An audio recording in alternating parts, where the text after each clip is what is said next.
नमो अरिहंताणं नमो सिद्धाणं नमो आयरीयाणं नमो वज्झायाणं नमो लोये सौवसाहूणं मोक्षमार्गस्य नेतारं भेत्तारं कर्मभूभृतां ज्ञातारं विश्वतत्त्वानां वंदे तद्गुणलब्धये। 1008 श्री मूलनायक आदिनाथ भगवान की जय। द्वासांग जिनवाणी माता की जय। आचार्य श्रेष्ठ आचार्य गुरुवर श्री 108 उमा स्वामी जी महाराज की जय। आचार्य श्रेष्ठ आचार्य गुरुवर श्री 108 पूज्यपाद स्वामी जी महाराज की जय। आचार्य श्रेष्ठ आचार्य गुरुवर श्री 108 विद्यासागर जी महाराज की जय। तीर्थ चक्रवर्ती जगत पूज्य निर्यापक श्रमण मुनि पुंगव श्री 108 सुधा सागर जी महाराज की जय। समस्त मुनि संघ की जय।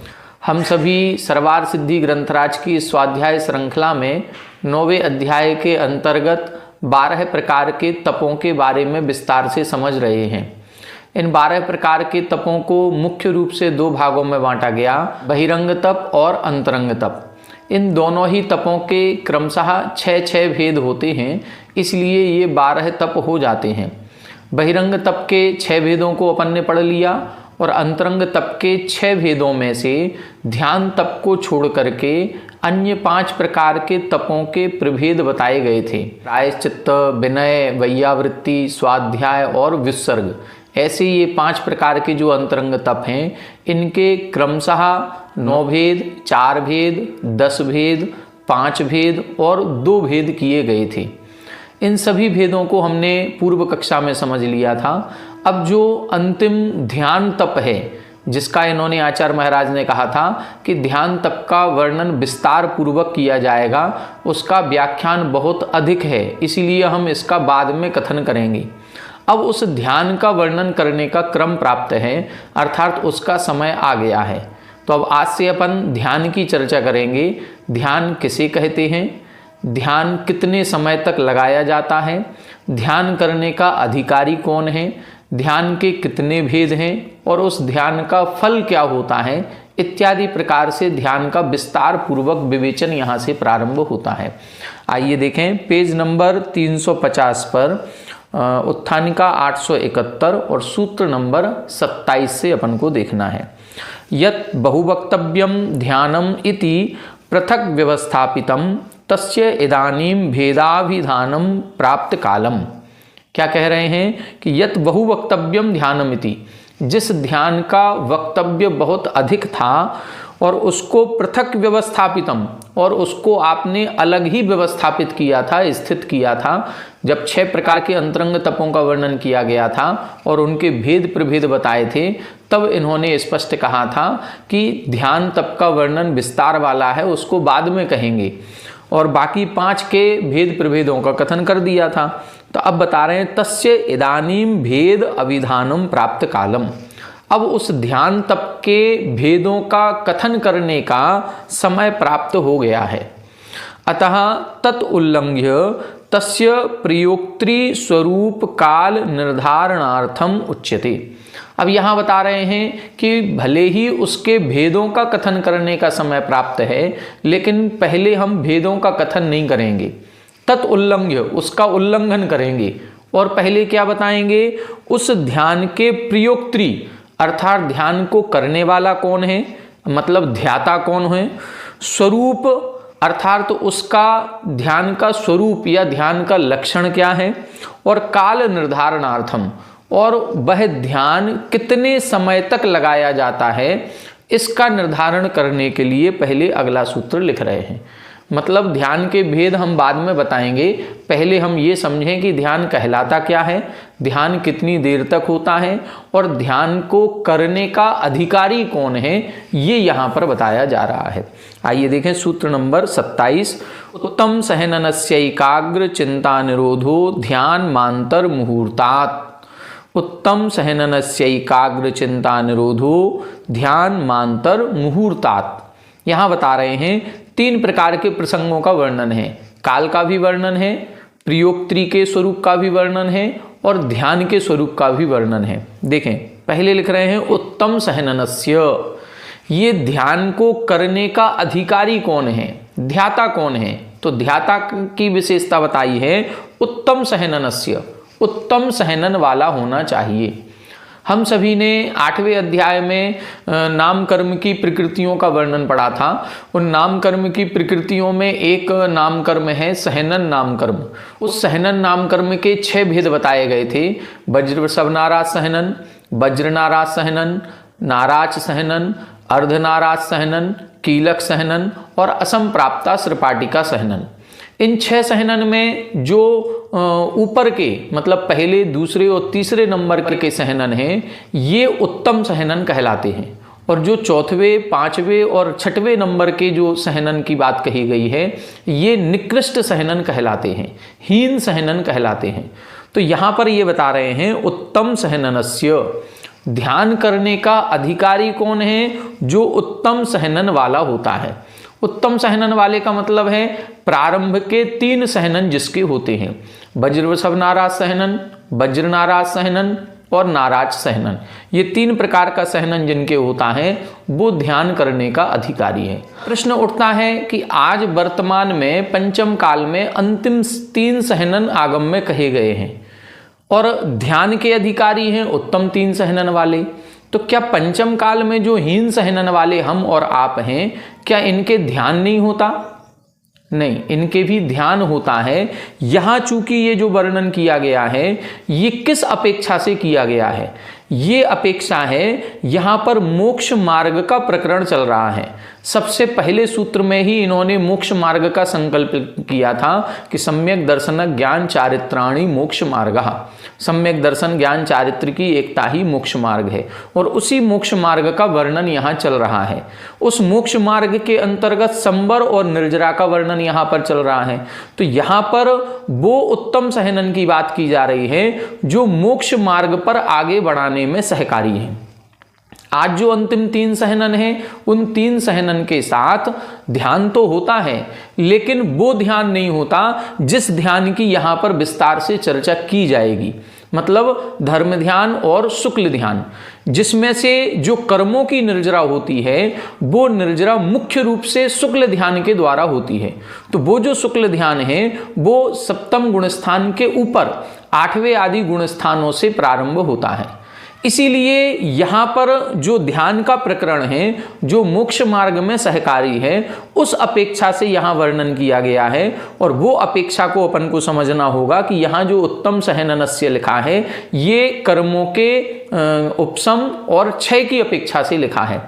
चारित्र मोहिनी कर्म का उपशम मतलब उपशम श्रेणी और क्षपक श्रेणी अर्थात पूरे चारित्र मोहिनी कर्म का क्षय करना, अन्य घातीय कर्मों का क्षय करना और अघातीय कर्मों का क्षय जिस ध्यान के द्वारा होता है उस ध्यान की परिभाषा इधर बताई है। वो उत्तम सहनन के साथ ही होगा। हम सभी के हीन सहनन हैं तो हम सभी हीन सहनन वाले होने के साथ हम आर्त रौद्र ध्यान के अधिकारी हैं। कुछ हद तक हम धर्म ध्यान भी हमारे बन जाता है। इसकी चर्चा आगे आएगी, सभी के गुणस्थान बताए जाएंगे कि आर्त ध्यान, रौद्र ध्यान, धर्म ध्यान, शुक्ल ध्यान कौन से गुणस्थान से कौन से गुणस्थान तक होता है, वर्तमान में कितने गुणस्थान संभव हैं। तो वर्तमान में हम और आपके कौन सा ध्यान होगा, मुनिराजों के कौन सा ध्यान होगा, ये सारा वर्णन इस आगे आने वाले इन सभी सूत्रों में किया जाएगा। तो अभी अपन को क्या समझना है, प्रयोक्ता। प्रयोक्ता का मतलब ध्याता, ध्यान करने वाला कैसा होना चाहिए, उत्तम सहनन वाला होना चाहिए। ध्यान किसे कहते हैं, एकाग्र चिंता निरोधो ध्यानम। चिंताओं का निरोध करके मतलब जो हमारा मन अनेक विकल्पों में जा रहा था उन अनेक विकल्पों से हटा करके एकाग्र चिंता, मतलब एक चिंता का मतलब क्या है, विकल्प।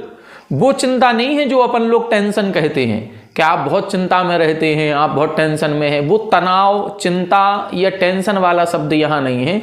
चिंता का मतलब है विकल्प। जो हमारे मन में तरह तरह के नाना विकल्प उत्पन्न होते हैं, उन अनेक विकल्पों को छोड़ करके किसी एक विकल्प में, किसी एक पदार्थ या तत्व में अपने मन की एकाग्रता बनाना, ज्ञान की एकाग्रता का नाम ही ध्यान कहलाता है। तो अपने मन को, इंद्रियों को, आत्मा को बिल्कुल एक विषय पर केंद्रित कर देना, उसी का नाम ध्यान कहलाता है। तो अनेक चिंताओं का निरोध करें और एकाग्र, एक किसी विकल्प पर स्थिर हो जाने का नाम ध्यान है। ऐसा ध्यान कितनी देर तक होता है? अंतर मुहूर्तात, अंतर मुहूर्त पर्यंत ही होता है। एक मुहूर्त 48 मिनट का होता है। उस 48 मिनट से कम का जो समय है वो अंतर मुहूर्त कहलाता है।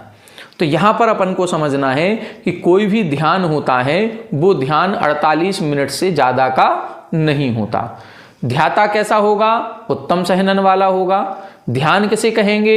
अनेक चिंताओं, अनेक विकल्पों से मन को हटा करके किसी एक विकल्प पर स्थिर करने का नाम ही ध्यान कहलाता है। अब इसकी अपन टीका पढ़ेंगे, टीका में और विस्तार से समझाया जाएगा। 872 नंबर देखें। आद्यम तृतीयम सहननम उत्तमम वज्रर्षभ नाराच सहननम, वज्र नाराच सहननम, नाराच सहननम इति। देखो स्पष्ट कर दिया। आद्यम तृतीयम, जो प्रारंभ के 3 सहनन हैं वो उत्तम सहनन कहलाते हैं। वो 3 कौन कौन से हैं? वज्रवृषभ नाराज सहनन, वज्र नाराज सहनन और नाराच सहनन। तत्तृतीयम अपि ध्यानस्य साधनम भवति। ये तीनों भी सहनन ध्यान के साधन हैं। बिना साधन के साध्य की प्राप्ति नहीं होती। तो यहाँ ये मुख्य साधन है। 3 प्रकार का सहनन उत्तम होना ही चाहिए।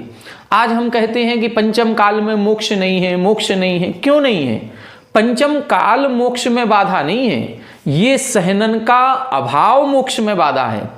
हम सभी के मनुष्य पर्याय है, हम सभी के सच्चे देवसास गुरु का सानिध्य मिला हुआ है, जिनवाणी का सुनना मिला हुआ है। हम सभी के बीच में पूज्य आचार्य गुरुवर विद्यासागर जी महाराज श्री जैसा सानिध्य मिला, इतने अनेक सारे मुनिराज मिले। तो ये मुनिराज बन गए, मुनि पद को अंगीकार कर लिया, आत्म साधना कर रहे हैं। अब मोक्ष जाने में क्या काल बाधक हो सकता है? समय कभी बाधक नहीं हो सकता। बस बाधक क्या है? हमारा हीन पुण्य कर्म। हम सभी ने जो भी मुनिराज बने हैं, इस पंचम काल में जो भी उत्पन्न हुए हैं, उनके इतना पुण्यहीन है कि उनको ये उत्तम सहनन प्राप्त नहीं हुआ। ये 3 पुण्य प्रकृतियां हैं इधर। ये जो पुण्य प्रकृतियां हैं, ये पुण्य प्रकृति हमको प्राप्त नहीं हुई। इस कारण से हम उतनी साधना नहीं कर पा रहे हैं जो साधना कर्म निर्जरा के लिए होनी चाहिए। बस इसीलिए मोक्ष का अभाव है। अब हम लोग इसको, अपनी कमी को ढांकने के लिए काल पर दोषारोपण कर देते हैं, पंचम काल है इसलिए। हाँ, ये बात सही है कि पंचम काल का ऐसा दुष्प्रभाव है कि इस काल में हीन सहनन वाले उत्पन्न होते हैं। तो पंचम काल का प्रभाव हीन सहनन वालों पर है, लेकिन हम सभी हीन सहनन वाले हैं। तो हम हीन सहनन वाले हो करके हम पंचम काल पर दोषारोपण ना करें, अपने पूर्वकृत कर्मों पर दोषारोपण करें कि हमने कभी दूसरों की, अन्य मुनिराजों की वैयावृत्ति नहीं की होगी। ये जो उत्तम सहनन का बंध होता है, ये वैयावृत्ति आदि करने से होता है। हम दूसरों की सेवा शुश्रूषा करेंगे, जो व्रत उपवास आदि करते हैं उनकी वैयावृत्ति करेंगे तो हमारे अंदर की शक्ति बढ़ती है। हमने पूर्व में नहीं किया होगा, इसलिए आज हमें हीन सहनन प्राप्त हुआ है। देखें आगे। तत्तृतीयम अपि ध्यानस्य साधनम भवति। ये तीनों भी ध्यान के साधन होते हैं। मोक्षस्य तु आद्यम एव। और क्या लिख रहे हैं? यदि मोक्ष जाना, ध्यान के तो ये 3 साधन हैं, लेकिन मोक्ष जाने के लिए तो आद्यम एव, पहला सहनन ही मोक्ष जाने के लिए कार्यकारी है। मतलब कर्मों की संपूर्ण निर्जरा करनी है, संपूर्ण रूप से क्षय करना है, तो वो वज्र वृषभ नाराज सहनन के साथ ही होता है, अन्य के साथ नहीं होता। फिर ये जो 2 और लिखे हैं, ये क्यों लिखे हैं? ये उपसम श्रेणी आरोहण करने की योग्यता इनमें आ जाती है, इस दृष्टि से इनको लिखा गया है। तदुत्तमम सहननम यस्य सो अयम उत्तम सहननः तस्य उत्तम सहननस्य इति। अब इसको समास कर दिया है, उत्तम सहनन के साथ समास हुआ है। उत्तम पद अलग था, सहनन पद अलग था, उन दोनों को मिला दिया तो उत्तम सहनन बन गया। और उत्तम सहननस्य, ये अब उस व्यक्ति से उसको जोड़ना है, तो तस्य शब्द के साथ उत्तम सहनन का समास किया तो बन गया उत्तम सहननस्य, मतलब उत्तम सहनन वाले के। अनेन प्रयोक्त्री निर्देशः क्रिया, इस पद के द्वारा प्रयोक्त्री का निर्देश किया है। प्रयोक्त्री का मतलब प्रयोग करने वाला, प्रयोक्ता मतलब ध्यान करने वाला, जिसको हम ध्याता कहते हैं। अग्रम मुखम, अब दूसरी बात कर रहे हैं, यहां लिखा एकाग्र चिंता निरोधो ध्यानम। अब इसकी परिभाषा बता रहे हैं। अग्र किसे कहते हैं? मुख को अग्र कहते हैं। एकम अग्रम अस्य इति एकाग्रः, एक ही जिसका मुख होता है उसको हम एकाग्र कहते हैं। मतलब हमारा ध्यान किसी एक ही विषय पर केंद्रित हो जाए उसको बोलते हैं एकाग्र या एकमुख। नाना अर्थ अवलंबनेन चिंता परिस्पंदवती तस्या अन्य अशेष मुखेभ्यो व्यावर्त्य एकस्मिन् अग्रे नियम एकाग्र चिंता निरोध इति उच्यते। यहां बता रहे हैं नाना अर्थ अवलंबनेन, अनेक प्रकार के पदार्थों का अवलंबन लेने से चिंता परिस्पंदवती, जो हमारे मन के परिणाम हैं ये परिस्पंदवती यानी परिणमनशील हो जाते हैं। कभी इस पर मन चला जाता है, कभी उधर चला जाता है, कभी उस पदार्थ पर चला जाता है, जिससे क्या होता है नाना प्रकार के विकल्प उत्पन्न होते हैं। इसीलिए कह रहे हैं तस्या अन्य अशेष मुखेभ्यो। अब उस जो हमारे मन का परिणमन है उसको, या आत्मा का परिणमन है उसको हम अन्य विकल्पों से हटा करके, अन्य मुखेभ्यो व्यावर्त, अन्य विकल्पों से हटा करके एकस्मिन् अग्रे, किसी एक पदार्थ पर या किसी एक विषय पर स्थित करने पर एकाग्र चिंता निरोध इति उच्यते, उसी को हम एकाग्र चिंता निरोध कहते हैं। अनेक विकल्पों से मन को हटा करके किसी केवल एक विषय पर स्थित हो जाना वो एकाग्र चिंता निरोध है। अनेन ध्यान स्वरूपम उक्तम भवति, इस पद के द्वारा ध्यान का स्वरूप कहा गया है। ध्यान किसे कहते हैं? एक विषय पर केंद्रित हो जाना। मुहूर्त इति काल परिमाणम, जो मुहूर्त शब्द लिखा है ये काल का परिमाण है। कितना समय लगता है ध्यान करने में? एक मुहूर्त। अब मुहूर्त में भी कितना? अंतर्गतो मुहूर्तो अंतर मुहूर्तः, जो मुहूर्त के अंदर अंदर की बात है उसको हम अंतर मुहूर्त कहते हैं।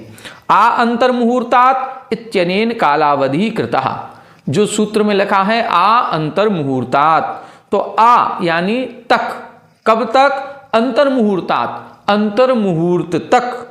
इत्यनेन कालावधि कृता, इसके द्वारा समय की सीमा बांधी गई है।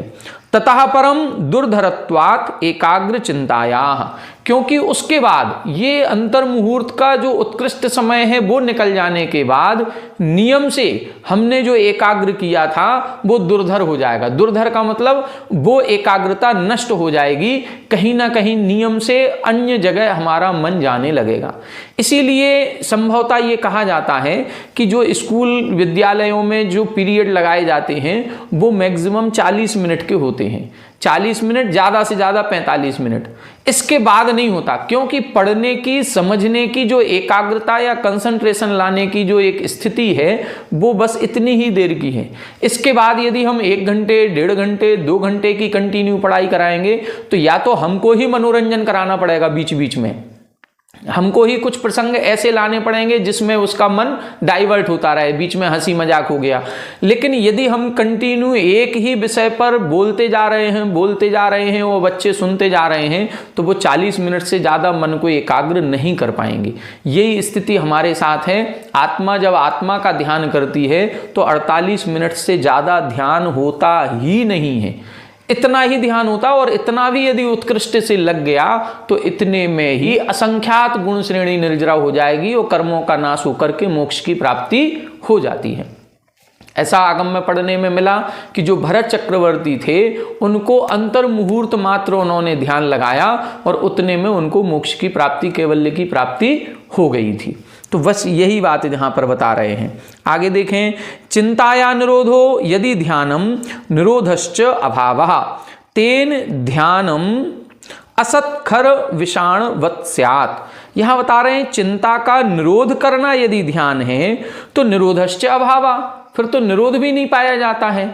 अभाव कैसे करें, चिंताओं का निरोध करना। तो यहां पर एक दार्शनिक प्रश्न है कि निरोध का ही अभाव पाया जाता है, और जब निरोध का अभाव है तो फिर ये जो आप कह रहे हैं चिंता का निरोध करना, ये तो असत मतलब सत्स्वरूप नहीं ठहरेगा। जैसे खर विषाणवत, जैसे गधे के सींग नहीं होते हैं।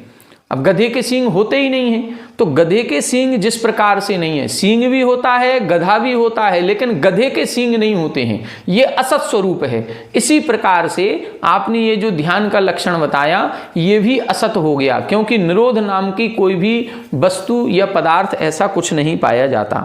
अब इसका उत्तर दे रहे हैं नई दोषा, ऐसा कोई दोष नहीं है।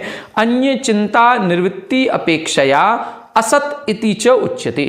असत क्या है, अन्य जो विकल्प उठ रहे थे उनका अभाव करने का नाम। वो अन्य दर्शनकार क्या सोच रहे हैं, जितने विकल्प हैं उन सभी विकल्पों को समाप्त कर दें। अब सभी विकल्प समाप्त हो जाएंगे फिर ध्यान कैसे रह जाएगा।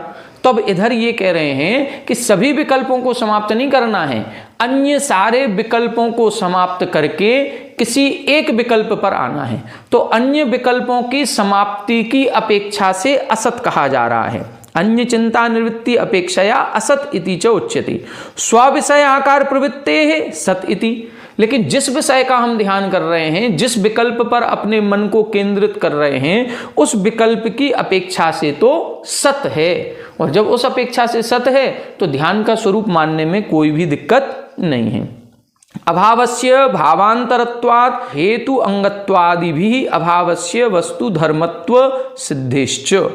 यहां बता रहे हैं जो अभाव है भावांतरत्वात्, यदि भाव है तो अभाव की सिद्धि हो ही जाती है, और अभाव कह रहे हैं तो भाव की सिद्धि अपने आप हो ही जाती है। हम यदि ये कहें कि यहां पर अमुक व्यक्ति नहीं है, हम कहें देवदत्त यहां नहीं है, इसका मतलब देवदत्त नाम का कोई व्यक्ति तो है, तभी तो यहां नहीं है ये कह रहे हैं। ये सेंटेंस ही बता रहा है कि देवदत्त नाम का कोई व्यक्ति तो होता है इस दुनिया में, वो यहां नहीं है, कहीं ना कहीं है। तो अभाव ही उस भाव को या सद्भाव को सिद्ध करता है। तो यहां पर यही स्पष्ट कर रहे हैं कि अभाव से भाव का सद्भाव हो जाता है। ये सारे जो हेतु के अंग कहे जाते हैं, सपक्ष सत्व विपक्षात व्यावृत्ति, जो विपक्ष है उससे व्यावृत्ति हो, और जो पक्ष है जिससे हम अपनी बात को सिद्ध कर रहे हैं उसकी सिद्धि हो जाती है, तो उससे माना जाता है। ये थोड़ा सा न्याय का विषय है, न्याय में हमारी भी पकड़ कम है, और संभवतः आप लोगों को भी अभी इतना इंटरेस्ट नहीं होगा।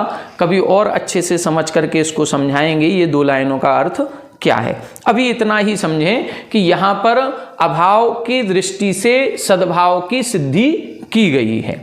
अब आगे बता रहे हैं अथवा न अयम भाव साधनः निरोधनम निरोध इति। यहां पर जो ये निरोध शब्द लिखा है इसको भाव साधन में नहीं लेना है। अभी न्याय का प्रकरण था, अब व्याकरण का प्रकरण आ रहा है। व्याकरण में भी एक भाव साधन होता है, एक कर्म साधन होता है। तो यहां बता रहे हैं ये भाव साधन नहीं है, यहां पर निरोधनम निरोध ये व्युत्पत्ति नहीं लगानी है। किम तरही, फिर क्या लगाना है, तो बताए कर्म साधन। यहां कर्म साधन की विवक्षा है। कर्म साधन का मतलब निरुध्यते इति निरोधा, जिसको रोका जाता है उसको निरोध कहते हैं। तो अब किसको रोका जाता है, कहीं ना कहीं कोई ना कोई पदार्थ है उसको हम रोक रहे हैं, तो यहां कर्म साधन लगाना है। चिंता च असौ निरोधश्च चिंता निरोध इति। किसको निरोध करना है, किसको रोकना है, चिंताओं को निरोध करना है, चिंताओं को रोकना है। चिंताओं का मतलब अन्य विकल्पों में जो हमारा ध्यान जा रहा था उस ध्यान को अन्य विकल्पों से रोकना है, और अपने जो हमारा साध्य है उसकी तरफ हमें अपने मन को लगाना है। एतत् उक्तम भवति, इससे क्या अर्थ निकलता है, इससे ये अर्थ निकलता है ज्ञानम एव अपरिस्पंद अग्नि शिखावत अवभासमानम ध्यानम इति। ज्ञानम एव अपरिस्पंदा मतलब ज्ञान ही जब अपरिस्पंद हो जाता है, ज्ञान में जब चंचलता समाप्त हो जाती है, ज्ञान ही जब एकाग्र हो जाता है, तो उसी को हम ध्यान कहते हैं। जैसे उदाहरण दे रहे हैं कि बिना हलन चलन के अग्नि शिखा, दीपक अपन जलाएं तो दीपक की जो लौ होती है कभी इस तरफ होती है, कभी इस तरफ होती है, कभी ऊपर की ओर तेजी से बढ़ती है, कभी नीचे की ओर होती है। तो जैसा ये हवा का झोंका आएगा वैसा वो इधर उधर होती रहेगी। लेकिन सारे हवा के झोंकों से प्रभावित हुए बिना जब वो बिल्कुल स्थिर हो जाती है, बस उसी स्थिरता के समान यहां भी ज्ञान की एकाग्रता का नाम ही ध्यान कहा गया है। तो ध्यान कुछ नहीं है, ध्यान का मतलब है हमारे ज्ञान की एकाग्रता। अन्य विकल्पों से हटा करके किसी एक विकल्प में अपने ज्ञान को स्थिर कर देना ही ध्यान कहलाता है। ऐसा ध्यान अंतर मुहूर्त तक होता है और ऐसा ध्यान उत्तम सहनन वाले जीवों के ही होता है। अब आगे बता रहे हैं 873 तद भेद प्रदर्शनार्थम आह। अब उस ध्यान के भेद कितने होते हैं वो भेद बताने के लिए अगला सूत्र लिख रहे हैं, आर्त रौद्र धर्म्य शुक्लानि। आर्त रौद्र धर्म्य शुक्लानि, यहां बता रहे हैं वो ध्यान 4 प्रकार का होता है। आर्त ध्यान, रौद्र ध्यान, धर्म ध्यान और शुक्ल ध्यान। अब इनका स्वरूप देखें, इनका स्वरूप क्या है। तो पहले लिख रहे हैं 874 में, ऋतम दुखम अर्दनम अर्त्रिवा तत्र भवम आर्तम। ये इसकी व्युत्पत्ति की है कि आर्त शब्द कैसे बना और उसका अर्थ क्या है। तो ऋत शब्द का अर्थ होता है दुख। आर्त तो आ के साथ ऋत शब्द जुड़ा है, तो ऋत शब्द का अर्थ क्या है, दुख। अथवा दूसरा लगाएं तो अर्दनम अर्ति, अर्दन करना यानी कष्ट देना, पीड़ा पहुंचाना, इसको बोलते हैं अर्ति। और अर्ति शब्द से बना है आर्त। तत्र भवम आर्तम, उससे जो उत्पन्न होता है उसे आर्त कहते हैं। कुल मिलाकर के जब हम स्वयं कष्ट में होते हैं उस समय जो हमारा पीड़ा से सहित जो आत्म ध्यान होता है उसको हम बोलते हैं आर्त ध्यान। आगे लिख रहे हैं, रुद्रः क्रूराशयः तस्य कर्म तत्र भवम वा रौद्रम। रुद्र शब्द से बना है रौद्र, और रुद्र का अर्थ क्या होता है, क्रूर आशयः, दुष्ट अभिप्राय होना। जहां जहां दुष्ट अभिप्राय होगा वहां वहां रौद्र ध्यान होता है। आगे देखें, धर्मो व्याख्यातः, धर्म का व्याख्यान पहले कर चुके हैं। कहां, जब 10 धर्मों का कथन किया गया था। धर्मात् अनपेतम धर्म्यम, धर्म से जो सहित होता है उसे धर्म्य कहते हैं। अपेत, अपेत का मतलब होता है रहित और अनपेत का मतलब होता है सहित। तो धर्मात् अनपेतम, धर्म से जो सहित होता है उसे धर्म्य ध्यान कहते हैं। मतलब उत्तम क्षमा आदि जो धर्म है उन धर्मों से सहित जो आत्मा का परिणाम होता है वो धर्म ध्यान है। शुचि गुण योगात् शुक्लम, शुचि यानी पवित्रता के गुण से जो सहित होता है उसे हम शुक्ल कहते हैं। तत् एतत् चतुर्विधम ध्यानम द्वैविध्यम अश्नुते। अब इधर 4 प्रकार का ध्यान बता दिया, आर्त ध्यान, रौद्र ध्यान, धर्म ध्यान और शुक्ल ध्यान। चारों के परिणाम भी बता दिए। जहां पर कष्ट या पीड़ा का भाव होता है वो आर्त ध्यान है, जहां पर दुष्टता का अभिप्राय होता है वहां रौद्र ध्यान है, जहां धर्म की अनुभूति होती है वहां धर्म ध्यान है, और जहां पवित्रता होती है वहां शुक्ल ध्यान होता है। अब बता रहे हैं ये चारों प्रकार का ध्यान द्वैविध्यम अश्नुते, 2 प्रकार का कहा गया है। कुतः, किस कारण से या कौन कौन सा कहा गया है। तब लिख रहे हैं, प्रशस्त अप्रशस्त भेदात, प्रशस्त और अप्रशस्त के भेद से ध्यान के 2 भेद करेंगे। अप्रशस्तम अपुण्य आश्रव कारणत्वात्, अप्रशस्त किसे कहते हैं, अपुण्य आश्रव। पुण्य आश्रव और अपुण्य आ लगा दिया मतलब पुण्य का विपरीत, पापाश्रव। तो जो अप्रशस्त ध्यान होता है वो पाप कर्मों के आश्रव के कारण से अप्रशस्त कहा गया। अब इन 4 ध्यानों में से 2 ध्यान प्रशस्त हैं और 2 ध्यान अप्रशस्त हैं। यदि हम अप्रशस्त ध्यान करेंगे तो हमें पाप कर्मों का आश्रव होगा। और कर्म निर्दहन सामर्थ्यात् प्रशस्तम, कर्म दहन सामर्थ्यात्, जिस ध्यान में कर्म को नष्ट करने की सामर्थ्य है उसको हम प्रशस्त ध्यान कहते हैं। तो 2 प्रकार के ध्यान प्रशस्त हैं, जिनके ध्यान से या जो ध्यान करने से हमारे कर्मों की निर्जरा होती है वो प्रशस्त ध्यान आएंगे, और जिस ध्यान से हमें पाप कर्मों का बंध होता है वो अप्रशस्त ध्यान कहलाएगा। अब कौन से ध्यान प्रशस्त हैं, कौन से अप्रशस्त, इसके लिए अगला सूत्र लिख रहे हैं 875। किम पुनः तत् इति चेत उच्यते। ये कौन कौन होते हैं? अब इसके लिए अगला सूत्र लिख रहे हैं परे मोक्ष हेतु। परे मोक्ष हेतु यहां बता रहे हैं परे, परे का मतलब बाद वाले, जो बाद वाले हैं वो मोक्ष हेतु, मोक्ष के कारण हैं। इससे क्या सिद्ध हो गया? इससे ये सिद्ध हो गया जो पहले वाले हैं वो संसार के कारण हैं। 4 प्रकार का ध्यान, आर्त, रौद्र, धर्म और शुक्ल। परे यानी बाद वाले, तो धर्म ध्यान और शुक्ल ध्यान, ये 2 ध्यान मोक्ष के कारण हैं, पुण्य आश्रव के कारण हैं, कर्म निर्जरा के कारण हैं। और प्रारंभ के 2 ध्यान ये संसार के कारण हैं, पापाश्रव के कारण होते हैं। 876 देखें, परम उत्तरम अंत्यम। पर का मतलब क्या है? उत्तर यानी बाद वाला, जिसका अर्थ निकलेगा अंत्यम, जो अंतिम ध्यान है। अंत्यम शुक्लम, अंतिम ध्यान कौन सा है? शुक्ल ध्यान है। तत्सामीप्यात धर्म्यम अपि परम इति उपचर्यते। तत्सामीप्यात, वैसे तो परम का अर्थ क्या है? वो अंतिम है, अंतिम का अर्थ शुक्ल ध्यान, लेकिन शुक्ल ध्यान की समीपता कौन रखता है? धर्म ध्यान। उस धर्म ध्यान का भी परम शब्द में उपचार कर दिया जाता है। क्यों उपचार कर दिया? शुक्ल ध्यान अकेला रहने देते, धर्म ध्यान को क्यों लिया? तब इधर बता रहे हैं द्विवचन निर्देश सामर्थ्यात गौणम अपि गृह्यते। क्योंकि यहां परे ये द्विवचन में लिखा गया है, परम, परे, पराणी। यदि मान लो अंतिम लिखना होता केवल एक ही तो परम लिखते, या बहुत सारे लिखने होते तो पराणी लिखते। परे लिखा है, इसका मतलब है द्विवचन, तो 2 ध्यान लेने हैं। पर का मतलब होता है अंतिम, अब अंतिम में 2 लेने हैं तो अंतिम लिया और अंतिम के समीप वाला धर्म ध्यान भी ले लिया, इसीलिए उस धर्म ध्यान का भी ग्रहण हो जाता है। परे मोक्ष हेतु इति वचनात् पूर्वे आर्त रौद्रे संसार हेतु इति उक्तम भवति।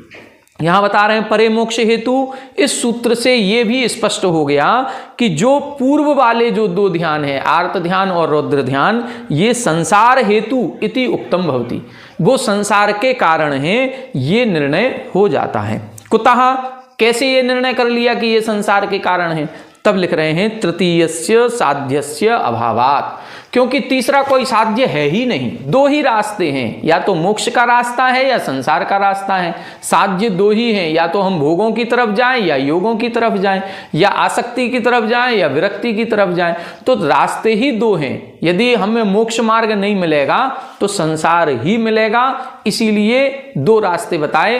तो जो अंत के 2 ध्यान हैं वो मोक्ष मार्ग पर चलाने के लिए हैं, और प्रारंभ के 2 ध्यान संसार की ओर ले जाने के लिए हैं। आप सभी ने इष्टोपदेश पढ़ा होगा, उसमें एक श्लोक आया है, इतश्चिंता मणिर्दिव्यः इतः पिन्याक खंडकम ध्यानेन चेत उभे लभ्ये क्वाद्रियंताम विवेकिनः। वहां उन्होंने बताया कि ध्यान के द्वारा हमें मोक्ष भी मिल सकता है और ध्यान के द्वारा संसार भी मिल सकता है। एक ही क्रिया के द्वारा दोनों चीजें मिलेंगी, तो विवेकी जीव किसको प्राप्त करना चाहेगा? अब यदि हम विवेकी हैं, ज्ञानी हैं, तो ऐसा ध्यान लगाएंगे जिससे मोक्ष की प्राप्ति हो। यदि हम दुर्ध्यान करते हैं तो हमें संसार की प्राप्ति होगी। तो आर्त और रौद्र ध्यान हम करेंगे तो संसार का कारण बनेगा, वो पिन्याक खंडकम, खली के टुकड़े के समान निर्मूल्य है। और यदि हम धर्म ध्यान, शुक्ल ध्यान करते हैं तो वो चिंतामणि रत्न के समान हमें मोक्ष पद की प्राप्ति कराने वाला होता है। इसीलिए ये ध्यान का वर्णन यहाँ पर किया गया। अब यहाँ पर एक एक ध्यान का विस्तार पूर्वक वर्णन करेंगे। ये चारों भी प्रकार के ध्यान के 4 भेद किए गए हैं। आर्त ध्यान के भी 4, रौद्र ध्यान के भी 4, धर्म ध्यान के भी 4, शुक्ल ध्यान के भी 4। तो पहले आर्त ध्यान के 4 भेद आएंगे, उनकी परिभाषा, उनका स्वरूप और वो किसके होते हैं, उसके स्वामी का कथन किया जाएगा, जिसको अपन आगे आने वाली कक्षाओं में पढ़ेंगे। आज की कक्षा में इतना ही। आप सभी हमारे साथ बने रहें। सभी को जय जिनेंद्र।